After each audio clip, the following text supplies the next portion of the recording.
Good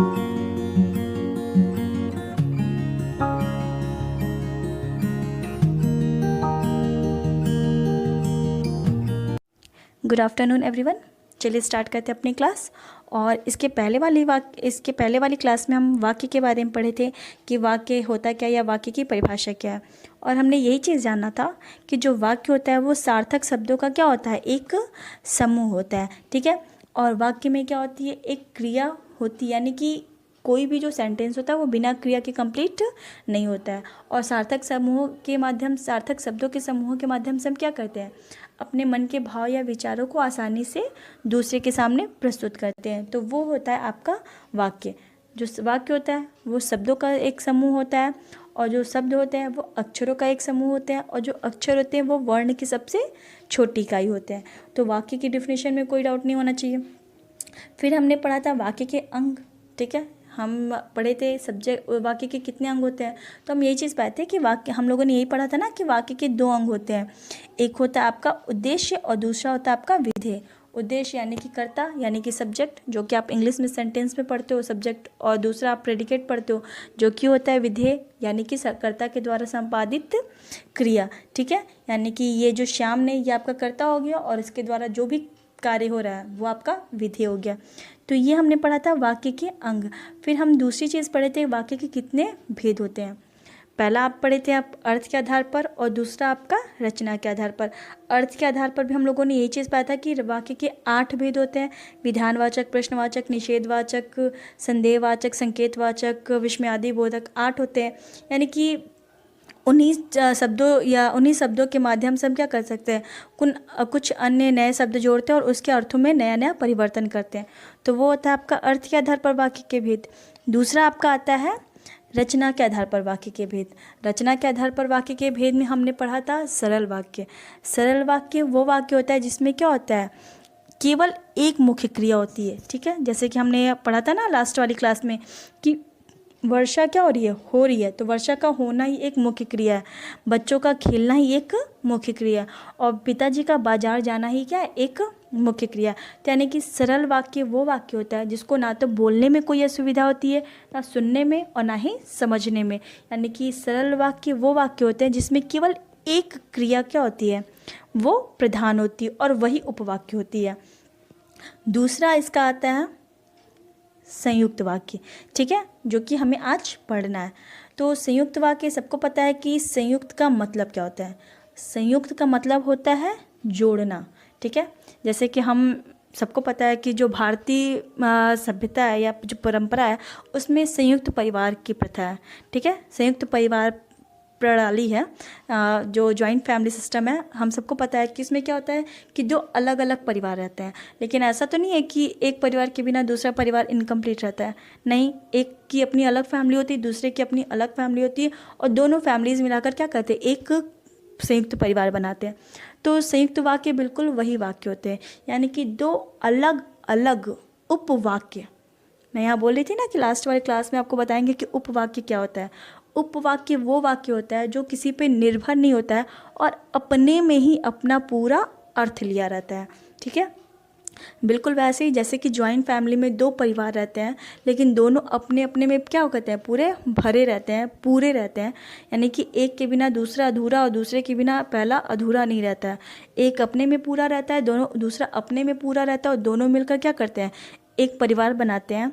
ठीक है, तो वही होता है संयुक्त वाक्य। संयुक्त वाक्य भी बिल्कुल वही होता है कि दो अलग अलग क्या करते हैं, उपवाक्य होते हैं। यानी कि एक वाक्य अपना कंप्लीट सेंस लिया होता है, दूसरा वाक्य अपना कंप्लीट सेंस लिया होता है, और दोनों अलग अलग वाक्य मिलकर कुछ योजक चिन्हों के माध्यम से वो जुड़ते हैं और अपना एक नया वाक्य बनाते हैं। बिल्कुल वही, जैसे आप एग्जांपल में ले लो, बाबा के एक इंसान है जिसके 2 बेटे हैं, तो वो बाबा हो जाएगा, और उसके 2 बेटे, दोनों बेटों की शादी हो जाएगी। तो एक बेटे की अपनी एक अलग फैमिली हो गई, दूसरे बेटे की अपनी एक अलग फैमिली हो गई, लेकिन वो अपने जो उनका पिता होगा उनकी वजह से वो एक परिवार में है। तो बिल्कुल वही चीज़ है कि वो जो एक इंसान है, जो उनका पिता है, वो उन दोनों बच्चों को आपस में जोड़ने का कार्य कर रहा है। तो बिल्कुल वही चीज़ होता है कि दो अलग अलग उपवाक्य होते हैं जिसका अपना अपना पूरा अर्थ लिया होता है और योजक चिन्हों के माध्यम से वो जुड़ते हैं और फिर एक नया वाक्य बनते हैं। तो वो जो होता है वो आपका संयुक्त वाक्य होता है। ठीक है, संयुक्त वाक्य जो होता है वो 4 प्रकार के होते हैं। आपको अगर एग्ज़ाम में आएगा तो आपको ये चीज़ रहेगा कि आपको सेंटेंस दे दिया जाएगा और आपको पहचानना होगा कि आप ये कौन सा वाक्य है, संयुक्त वाक्य है या फिर सरल वाक्य है या फिर मिश्रित वाक्य है, आपको पहचानना होता है। तो यहाँ पर आपको अगर आपको एग्ज़ाम में देगा तो आप ये मत लिखिएगा कि संयुक्त वाक्य का वो कौन सा पार्ट है, वो पार्ट आप मत बताइएगा, बस आप वहाँ पर आप संयुक्त वाक्य लिख दीजिएगा। ठीक है, हम इसके पार्ट को आपको बस ऐसे ही बता दे रहे हैं कि है क्या। तो संयुक्त वाक्य के 4 भेद होते हैं या 4 प्रकार होते हैं। पहला होता है संयोजक, दूसरा विभाजक, तीसरा विरोध सूचक और चौथा परिणामवाचक। ठीक है, संयोजक यानी कि जो जोड़ने का कार्य करता है, यानी कि जिसमें हम एवं और तथा व बल्कि इन सारे चिन्हों के माध्यम से हम क्या करते हैं, उस वाक्य को जोड़ने का कार्य करते हैं। ठीक है, यानी कि आप देखेंगे यहाँ पर एग्जाम्पल में हम यहाँ पर लिखे भी हैं कि विद्या से ज्ञान बढ़ता है तथा सम्मान मिलता है। ठीक है, विद्या से ज्ञान बढ़ता है, इस सबको पता है कि ये पूरा अर्थ दे रहा है। ठीक है, तथा विद्या से सम्मान मिलता है, ये भी अपने में एक कंप्लीट अर्थ लिया हुआ है। ठीक है, और ये जो तथा है इससे हम क्या कर रहे हैं, इसको और इस सेंटेंस को जोड़ रहे हैं और एक नया सेंटेंस बना रहे हैं कि विद्या से ज्ञान बढ़ता है तथा सम्मान मिलता है। यानी कि संयुक्त वाक्य वो वाक्य होते हैं जिसमें 2 अलग अलग उपवाक्यों को आपस में योजक चिन्हों के माध्यम से हम क्या करते हैं, जोड़कर एक नया वाक्य बनाते हैं। ठीक है, जैसे कि आप एक नेक्स्ट वाला एग्जांपल देखिए, लिखा है मैं नित्य पढ़ता हूँ। सर मैं डेली पढ़ता हूँ, मेरा कंप्लीट सेंस है क्या, मैं डेली पढ़ता हूँ, इसमें कोई डाउट नहीं है। और मैं डेली खेलता हूँ, ये भी अपना एक अर्थ पूरा लिया है। अब पढ़ने से खेलने का कोई वो नहीं है कि पढ़ेंगे तभी खेलेंगे या खेलेंगे तभी पढ़ेंगे, ऐसा कुछ नहीं है। मैं खेलता अलग हूँ और पढ़ता अलग हूँ, दोनों अपना अपना अर्थ लिए हुए हैं। ठीक है, और यहाँ पर हम क्या करें, और के माध्यम से हम क्या कर रहे हैं, इस दोनों उपवाक्यों को जोड़ने का कार्य कर रहे हैं। तो संयोजक मतलब होता है जोड़ना। ठीक है, यानी कि संयुक्त वाक्य जो 2 उपवाक्यों को आपस में जोड़ने का कार्य करता है। तो यहाँ पर वही है कि मैं नित्य पढ़ता हूँ और मैं नित्य खेलता हूँ। तो और ये जो और है योजक चिन्ह के माध्यम से हम क्या कर रहे हैं, इसको जोड़ने का कार्य कर रहे हैं। ठीक है, तो ये होता है संयोजक, संयुक्त वाक्य का ही एक प्रकार है। फिर आपका आता है विभाजक। विभाजक का मतलब होता है अलग अलग करना। ठीक है, इसमें यह होता है या अथवा चाहे।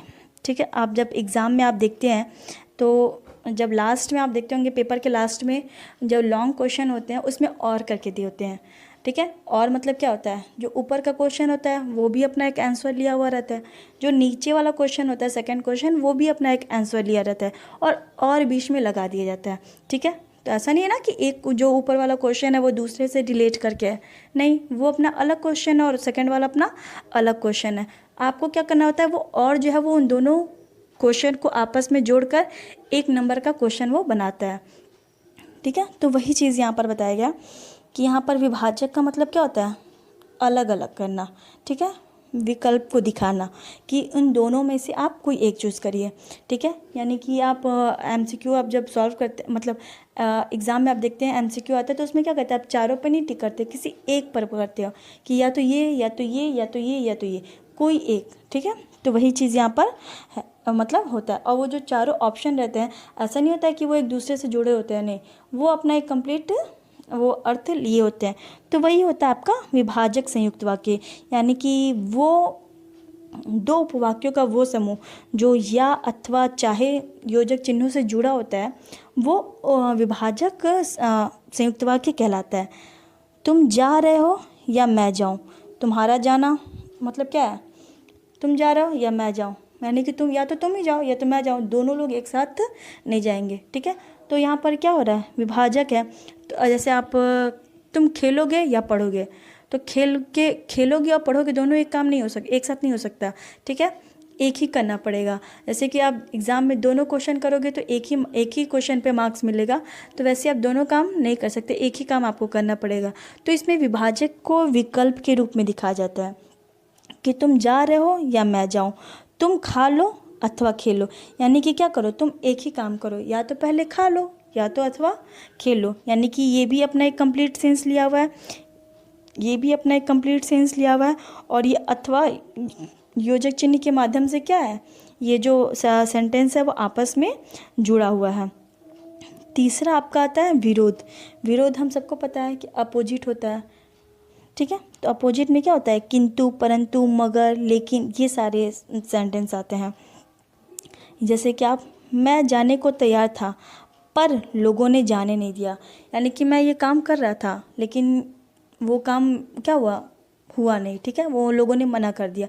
तो यहाँ पर वही चीज़ है कि विरोध में क्या होता है, जस्ट अपोजिट दिखाया जाता है, ठीक है। आकाश में बादल छाए लेकिन बारिश हुई नहीं, तो क्या है, बादल छाए तो बारिश होनी चाहिए थी ना, लेकिन बारिश हुई नहीं, ठीक है। मेहमान आने वाले थे लेकिन आए नहीं, तो मेहमान आने वाले थे तो उनको आना चाहिए लेकिन वो आए नहीं, तो जस्ट उसका उल्टा हो गया। तो बस वही है कि विरोध सूचक मतलब क्या होता है, जिसमें किंतु, परंतु, मगर, लेकिन, ये सारे जो योजक चिन्ह होते हैं वो जुड़े हुए रहते हैं। सत्य बोलो परंतु कटु नहीं, ठीक है। सत्य बोलना अपना एक अलग कंप्लीट लिया हुआ सेंटेंस है, और परंतु कटु सत्य नहीं बोलना, ये भी अपना एक, कटु मतलब होता है कड़वा, ठीक है। तो वो ये भी अपना एक अलग सेंस लिया हुआ एक सेंटेंस है। और परंतु के माध्यम से हम क्या कर रहे हैं, इसको जोड़ने का कार्य कर रहे हैं। तो विभाजक संयुक्त वाक्य वो वाक्य होते हैं जिसमें दो अलग अलग उपवाक्यों को ये लेकिन, किंतु, परंतु, लेकिन इत्यादि शब्दों से हम क्या, योजक चिन्हों से हम क्या करते हैं, उनको जोड़ने का काम करते हैं। लास्ट वाला आपका आता है परिमाणवाचक। परिमाण नहीं है, सॉरी, परिणामवाचक है। परिणाम का मतलब होता है रिजल्ट, ठीक है। रिजल्ट का मतलब होता है कि आपने वो काम किया है इसलिए आपको उसका परिणाम मिला है, ठीक है। आपने 9th में मेहनत की इसीलिए आप क्या हो गए, पास हो गए, और प्रमोट करके आप 10th में आ गए।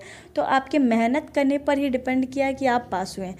तो ये जो आपका लास्ट वाला जो है, 4th वाला परिणामवाचक, ये इन तीनों से थोड़ा सा वो अलग है। इसलिए अलग है क्योंकि संयुक्त वाक्य में होता है दो उपवाक्य आपस में योजक चिन्हों के माध्यम से जुड़ते हैं। दो उपवाक्य यानी कि हर एक वाक्य अपना एक कंप्लीट सेंस लिया है और वो दूसरे पे डिपेंड नहीं है, ठीक है। जैसे कि यहाँ पर आप देखेंगे, मैं नृत्य पढ़ता हूँ और मैं नृत्य खेलता हूँ, यानी कि इसके पढ़ने पे खेलने का कोई इफेक्ट नहीं पड़ रहा है, यानी कि पढ़ना डिपेंड नहीं कर रहा है खेलने पे, या खेलना डिपेंड नहीं कर रहा है पढ़ने पे, ठीक है। खाना डिपेंड नहीं कर रहा है खेलने पे, या फिर ये मेरा जाना तुम्हारे जाने पे निर्भर नहीं कर रहा है। मैं जाऊंगा तो मैं अपना अलग जाऊंगा, तुम जाओगे तो तुम अपना अलग जाओगे। तो यानी कि यहाँ पर क्या है, दोनों अपना अलग अलग अर्थ लिए, कोई किसी पर निर्भर नहीं है। लेकिन ये जो लास्ट वाला आपका है परिणामवाचक, यानी कि रिजल्ट वाला है, ये थोड़ा सा इन तीनों से चेंज होता है। क्यों चेंज होता है, क्योंकि इसमें दो वाक्य तो होते हैं, लेकिन क्या होते हैं, दोनों अपना अलग अलग अर्थ नहीं लिए होते हैं, ठीक है। यानी कि एक वाक्य जो होता है वो दूसरे वाक्य पे क्या होता है, निर्भर होता है, जो कि मिश्र वाक्य की क्या होती है, पहचान होती है। क्योंकि मिश्र वाक्य में भी क्या होता है, दो वाक्य होते हैं जिसमें से एक प्रधान होता है और दूसरा गौड़ होता है, यानी कि एक मुख्य वाक्य होता है और दूसरा थोड़ा साधारण वाक्य होता है, और एक वाक्य जो होता है आश्रित वाक्य होता है, और जो आश्रित वाक्य होता है वो मुख्य वाक्य के ऊपर क्या होता है, निर्भर करता है, ठीक है। अब परिणाम है, रिजल्ट है, तो ऑब्वियस ही बात है कि वो दूसरे पे डिपेंड करेगा ही करेगा। जैसे कि उसने परिश्रम किया इसीलिए वह पास हो गया, यानी कि उसका जो पास होना है वो किस पे निर्भर किया, उसके परिश्रम पे निर्भर किया ना। तो यानी कि इसके बिना ये इनकम्प्लीट है और इसके बिना ये इनकम्प्लीट है। तो यानी कि ये जो आपका परिणामवाचक वाक्य है ये इन तीनों से थोड़ा अलग है, क्योंकि इन तीनों में क्या होता है, दो अलग अलग उपवाक्य होते हैं जो अपना पूरा अर्थ लिए होते हैं। लेकिन इसमें क्या होता है कि दो वाक्य होते हैं जिसमें से एक वाक्य जो होता है वो दूसरे वाक्य पे क्या होता है, निर्भर होता है, यानी कि आश्रित होता है। अगर ये पास हुआ तो इसका मतलब क्या है, उसने मेहनत की तभी तो वो पास हुआ, ठीक है। मैं बीमार हूँ इसीलिए बैठक में नहीं आ सकता, तो मेरे बैठक में ना आने का रीज़न क्या है, मैं बीमार हूँ। ठीक है, तो यानी ये जो वाक्य है ये तभी अपना कंप्लीट सेंस देगा जब ये इससे जुड़ेगा। अगर ये इससे जुड़ता नहीं है तो ये अपना क्या होगा, पूरा अर्थ नहीं दे पाएगा। यानी कि इसके बिना ये अधूरा और इसके बिना ये अधूरा। तो इसीलिए जो परिणामवाचक वाक्य है वो संयोजक से या विभाजक से या विरोध सूचक से थोड़ा सा अलग है और लगभग ये मिश्र वाक्य की तरह आता है। इसीलिए हम स्टार्टिंग में बोले हैं कि अगर आपको एग्ज़ाम में आपको वाक्य पहचानने को देगा तो आप ये मत लिखिएगा कि वो संयोजक है या विभाजक है या क्या है। आप बस सिंपल लिखिएगा कि वो संयुक्त वाक्य है या फिर सरल वाक्य है या फिर साधारण वाक्य है। उसमें संयोजक विभाजक लिखने की ज़रूरत नहीं है। तो ये था आपका संयुक्त वाक्य, यानी कि इसमें संयोजक दो अलग अलग वाक्यों को और एवं अथवा से जोड़ने का कार्य कर रहा है। विभाजक दो वाक्यों अलग अलग वाक्यों को अलग अलग करने का काम कर रहा है, जो या अथवा से अलग कर रहा है। ठीक है, विरोध सूचक यानी कि आप दो उपवाक्यों का आपस में विरोध बता रहा है योजक चिन्हों के माध्यम से।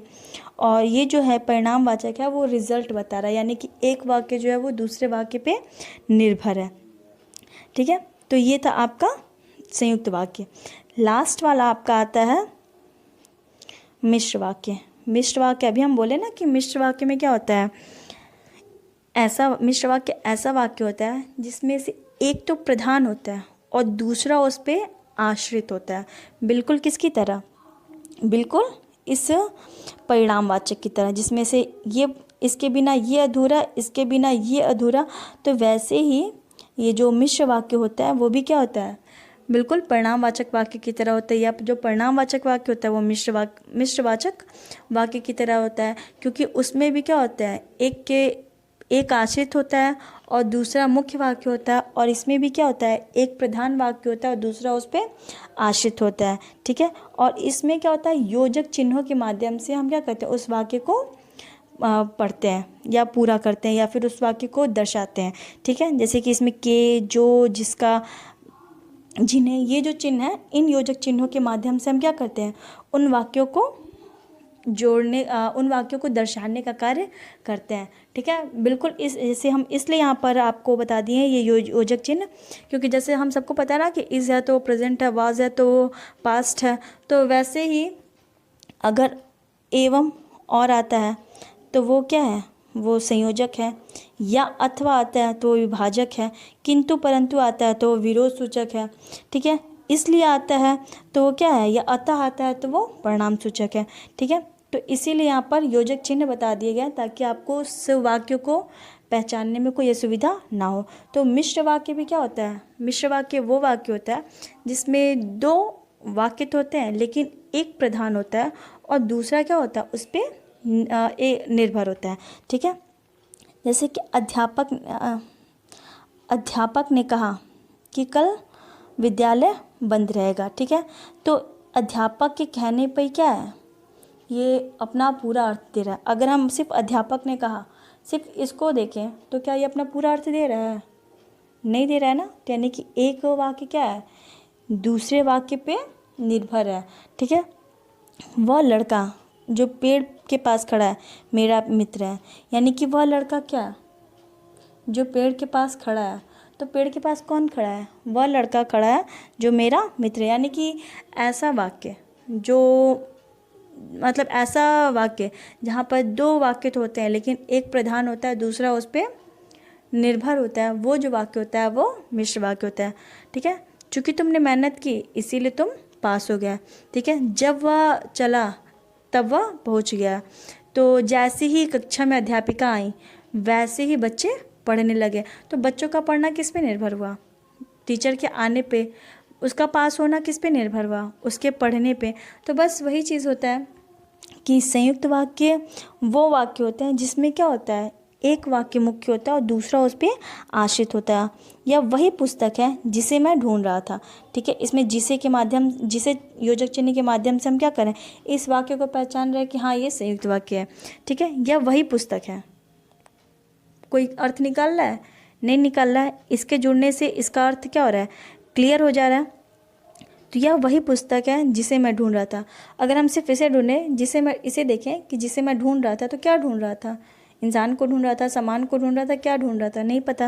यानी कि इसके जुड़ने से ये अर्थ दे रहा है, इसके जुड़ने से ये अर्थ दे रहा है। ठीक है, तो दोनों क्या होता है, आपस में जुड़े होते हैं। एक प्रधान होता है, दूसरा आश्रित होता है, वो होता है मिश्र वाक्य। ठीक है, तो इस तरीके से हमने देखा कि वाक्य जो होता है वो क्या होता है, सार्थक शब्दों का एक समूह होता है। ठीक है, और वाक्य के क्या होते हैं, दो अंग होते हैं, एक आपका उद्देश्य और दूसरा आपका विधेय। ठीक है, वाक्य के दो भेद होते हैं, एक होता है आपका अर्थ के आधार पर और दूसरा होता है आपका रचना के आधार पर। रचना के आधार पर वाक्य के 3 भेद होते, अर्थ के आधार पर वाक्य के 8 भेद होते हैं और रचना के आधार पर वाक्य के 3 भेद होते हैं।